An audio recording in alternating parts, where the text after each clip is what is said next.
I really believe that if I could just lose the weight, everything in my life would change. But one random trip to the mall made me realize I've been chasing the wrong thing for so many years. I didn't realize it then. But that day completely changed how I think about confidence. I remember walking past shirts that I used to dream about wearing. Like years earlier, I would have just walked past them hoping that one day, just one day, I'll be able to fit those things.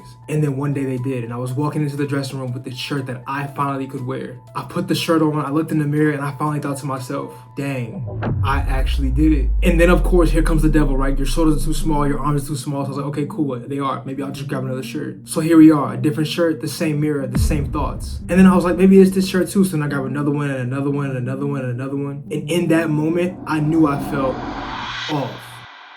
And so I sat and I was like, maybe I just need to lose another 10 pounds, bro. 10 more pounds, I can do it, bro. It's cool. And then maybe I needed abs. Maybe I needed bigger arms or bigger shoulders. And then I thought maybe social media is ruining the way I'm thinking about myself. I don't know. But it's like every single answer that I came up with on why I didn't like the way I looked in that shirt, it made sense until it didn't. And then I realized my confidence didn't come from how small of clothing I could fit. My confidence was how I saw myself in the mirror through my own lens. It was something that I had been building over these years. It was the promises that I was making to myself and sticking to them. That's where my confidence came from. And I call this the finish line theory. We all think confidence lives on the other side of the finish line. As soon as I get that house, that body, this amount of money, lose this much weight, we think we're just gonna automatically be confident. But every time we reach the finish line, our brain moves it quietly. Because the finish line was never the excuse. That was only the source. And I wish somebody would have told me this years ago, bro, because I would have been in the happiest moments of my journey when I realized that I finally looked different. You know, those are the days that I kept promises to myself, the days that I showed up when I really didn't want to. That's where the confidence was growing. Like, that's when I just,